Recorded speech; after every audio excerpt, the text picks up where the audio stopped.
All right, what's going on, everybody? KB Card Stacks here, and today I am getting kicked out of my card shop. The last day I'll be in here for about the next week. My in-laws are in town, and they pretty much take over this room. This is my little office card shop, so it'll be interesting to see how I kind of navigate videos over the next few days, but I got a lot to do today. I have a lot of cards. I sold like $600 of cards, a couple big $100 cards here and there over the last 24 hours.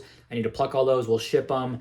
And then kind of on the complete other side of the spectrum, I want to talk about base cards and kind of what I'm seeing in the market and what I'm planning to do with some of my base cards, particularly Bowman First Chromes. But I think it's just interesting the things that we're seeing. So I'm going to show you what I'm holding and what my plan is with some of it. So let's jump right to it.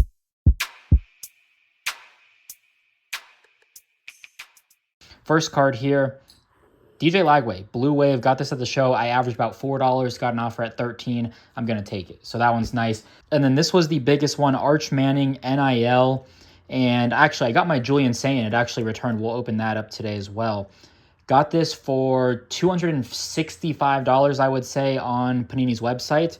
It sold for $365. I'll make about $60 profit after it. I did crack it out of the case for grading. I would think it would 9. Maybe at Gem still, I don't know, but I just felt like I'll just list it. I think I was the cheapest available, and it finally sold. So that's obviously the big chunk there. And actually another Prism Silver here, $12 on the Cam Ward. Again, a $4 average from my last show. Nice one here. The huge favorite to go number one, minus 2,000 odds now, which is crazy. And we got another Arch here. This one sold for 90 on promoted listing. I'm going to get one of the better centered ones here. Boom, $90 for that. I've sold like $500 of Arch cards this week, which is just insane. So I sold this. I got this with the Tetra McMillan Gold Masterpieces. I had to do some eBay fees calculator, see what I was into this. I think I'm making about 20, $30 on this lot. He is going to be on John Gruden's quarterback camp, which is an awesome series that he's always had, and I've been really following him pretty heavily since he just joined Barstool again. So sold this one for 100. I was cool with it after fees and everything, again, making like $20. I sold 3 of these for $6 a piece. I went on ComC. You can buy them for like $4 right now, so it just didn't make sense to have them shipped to ComC, and I can just sell them now. So I think that was just the move right there. There we go. So 6 orders for $661. Pretty crazy. This Julian Sayin replacement. Hopefully no issue. There we go. That's how it should be in the one touch. So it took about a month to get the whole process going, but hey, glad I got a clean copy that, might have been dented or dinged or creased somewhere. People were like, just bang it out of the one touch, but I want a clean card. So there we go. All right, so I talked about base cards at the beginning of the video. This is my hold box. This has all my Bowman Chrome University cards that I'm going to be saving. So I kind of divided them out, but we'll talk about it, and I'll show you kind of my approach and what I'm seeing in the market. Because, before each of the last 2 years, you could buy Bo Nix inserts, base cards, Michael Penix base cards. Who else went last year? JJ McCarthy inserts and base cards were, 50 cents on ComC, and come draft night it's $7. It's just insane with the market, and if you just buy early on some of these cards and come draft time, boom, big money. So now I feel like we're starting to see people catch on. I feel like the Bowman Chrome First is starting to hold some value, right? Like you're starting to see like $1 floor on a lot of these guys, even the big names right now. So I don't know if we're ever going to see base cards of the big guys, hit under like 50 cents again, and they just get flooded in the marketplace. Like I think there's more of a parallel to baseball where people are like, hey, I'm throwing my Garrett Nussmeier base in a box, and we'll revisit in the draft and see what happens, right? So I'm going to show you everybody that I'm kind of holding and what my thoughts are and where I'm at. So I'm going to switch here. All right, so I kind of segmented them out. So these are like my it's a very small stack right here, but these are my throw in a box. We'll revisit in a year and see what a year-ish. So Cade Klubnik, even a base card like this, like I feel like a lot of these Cade Klubnik cards, they're going to hit that dollar threshold. So like here, I probably couldn't sell this on like a stack sale or anything for $1 right now, but again, put it in a box, forget about it. So same with Drew Aller. We'll see what happens there. Ryan Williams.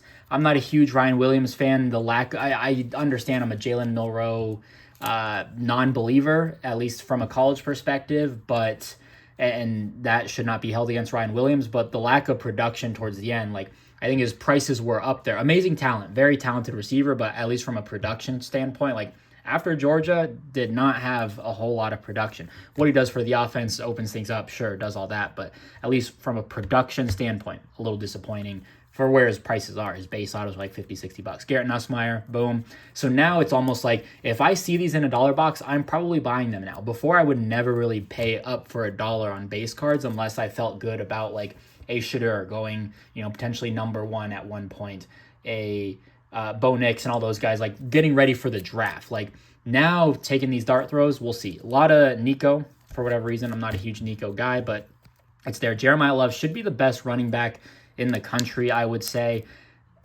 ESPN just named him number one. I agree with that. So Jeremiah Love, kind of a sneaky one. Not in Bowman Best either. So those are kind of his only cards. And then Lagway, again, see what happens in a year from now on these. These, I believe, are going to be all draft guys, and we'll see, like, do I really want to piece these out at $1 a piece?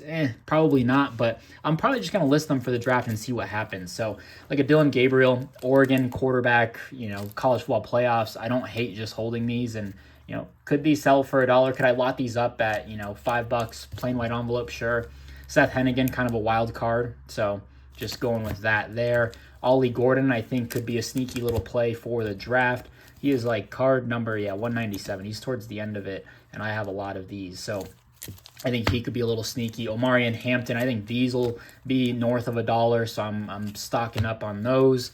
And I like to use ComC as a price check where it's like, hey, you're not finding his base cards under $1. So that was kind of part of my threshold. Mason Graham doesn't have any autos, doesn't have, a lot of cards to collect in general. So his base cards are as good as you're getting. Should be a top 10 pick. Luther Burden, I'm not a Luther Burden guy, but again, at $1 a piece, I think I could grind those out. So like now we're talking like this is honestly a stack of $20-$30, I would say. Is that crazy to think? I don't think so. Like I think Hampton could hit $2 on eBay, granted after fees and all that, like Luther Burden.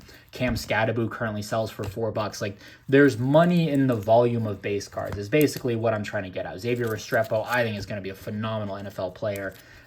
Draft good football players. Will Howard, national champ. Like I think these are $1 cards, right? Like I don't think they should be dismissed as anything less than that. And again, now we're stacking up. This is like a 400 count box. I think it's worth it. So there we go. There's more Restrepo, one of my favorite guys. Old Jackson Dart, he's been climbing. Savion, we'll see what happens there, but I stocked up on him. And these are mostly from what I ripped myself and just lots that I picked up. Kyle Williams has been getting a lot of hype, so keeping those. Matthew Golden's been super hot. Riley Leonard, college or national championship game, good season, so I'll take that. Quinshawn, one of my favorite running backs. I love this running back class, but I think Quinshawn Judkins is probably like, it's like him and Scadaboo. I'm like, those are the two guys that I would want as a starting running back in college football, for sure. More Kyle Williams, ton of that. I think I want to break with Kyle Williams. It was like a case break on release day, and then James Pierce Jr. He's been kind of sliding a little bit. So I think that's everything for the draft then. I think I broke that up pretty clean there. Now, these are kind of the wild cards. These are like, all right, mostly quarterbacks, but guys that I'll hold on to. Like some of these are probably 30, 40, 50 cents. But again, I think when you look at this stack and you're like, wow, these are kind of dollar cards. Like I think these could get there. So I love Brennan Sorsby. So there's that. Rocco Becht, I think, is interesting. I don't love their wide receiver room. They lose Noel. They lose Higgins, two of the best receivers in school history. They got that kid from UCF. I forget his name, Townsend, I think, who like quit after week 3 and was like, I'm hitting the portal. And then they brought Chase Sewell from ECU. Don't love it, but it's there, and I think he could have serious NFL potential after this season. Don't love Thomas Castellanos. I don't think he's a good quarterback. He's a great athlete, and kind of like a Kyler Murray, I guess you could say. A little dude, too. He's 5'10", 196 at that. But just stocking those up for Florida State in case they pop off. They should have a better roster. Their portal this year was a lot stronger.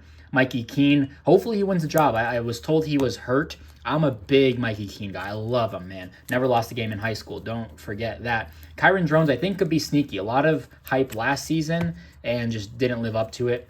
Same with Byron Brown, was hurt all of last season. Again, I think these could be like dollar cards. So when you're looking at this stack, it's like, this is, hey, 50 base cards, Again, I don't know. Maybe I'm crazy. But I just feel like there's value in the base cards now, which is what I'm seeing. And you're seeing like Ty Simpson creep up to like the dollar range. So I think people are almost on that baseball mindset where it's like, hey, stash all your quarterbacks, throw them in a box and see what happens, right? Like these, if Angeli moves up the board, I always forget this, but like people call him peanut butter Angeli. That's funny. You should want him to start just because of that. I love Steve Angeli. Walker White, a guy that I like. He's such a long-term hold though. I hate that he went to Baylor, but I really like Walker White. Marcel Reed, a wild card for sure. He could definitely be like, he's not on any top 10, top 15, top 20 quarterbacks in the country, but his prices are super high. I don't know if it's an A&M thing. They finally have a quarterback they can believe in. They've had some awful quarterbacks over the last few years and just very polarizing. So I don't know. Josh Hoover put up stupid numbers. I've got a good amount of him. He should have a decent year. I am concerned about his wide receiver room as well. They lose Jack Besh. They lose Savion Williams, and they lose J.P. Richardson.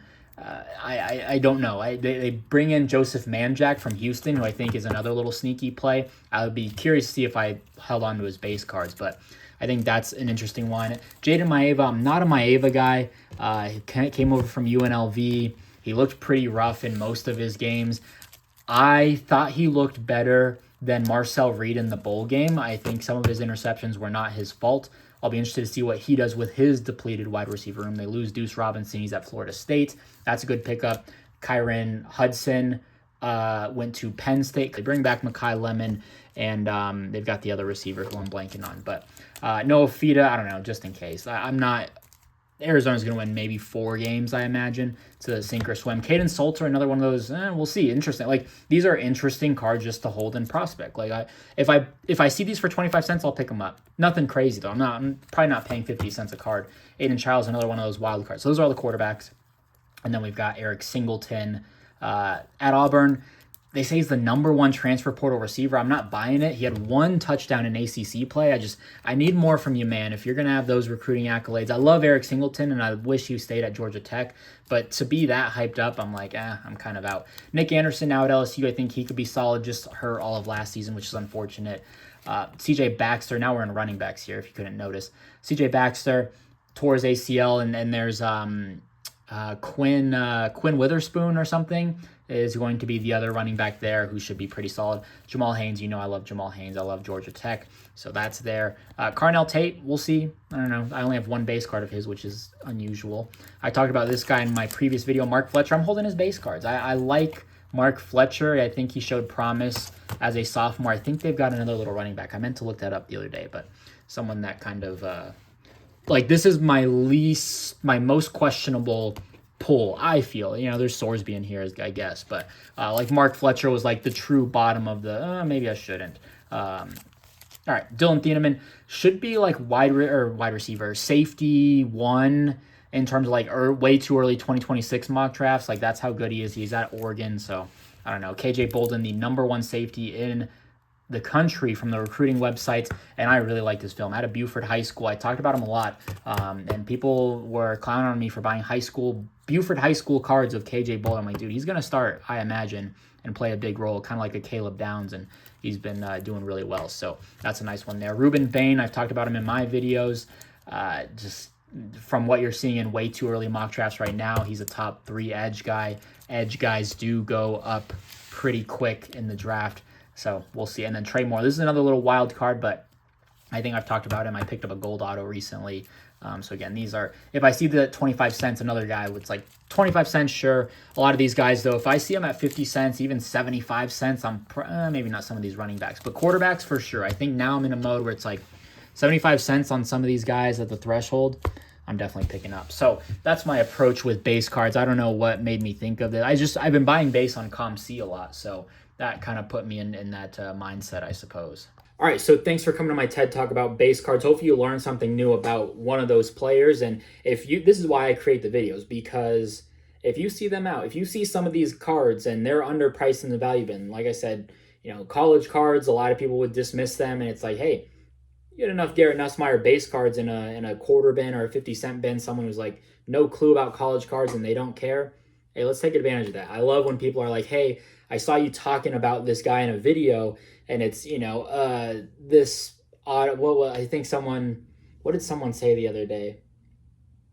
Oh, someone picked up a Matthew Golden to 100 Bowman Best Auto, the pink lava, for like $5 or $6 or something. And I'm like, dude, this is why we make the videos, man, so that you can have that knowledge when you're in the bargain bins and take advantage of that, right? I don't want people to go out and spend, more than $10 on, a Matthew Golden card. But if we can raise the awareness, if you see that card in a $5 bin, you're like, hey, I know about this guy, right? So I'm not saying go out and buy this guy, go target him, but it's more for the awareness of, hey, if you see this guy, make a move, make a play. So that's what I enjoy the most. I'll be kicked out of the card shop, so I got to kind of move some of my stuff so I can continue business and keep the money moving. So if you enjoyed, if you learned something new, drop a like, leave a comment, subscribe. We'll see you in the next video. Peace. Love you. Bye.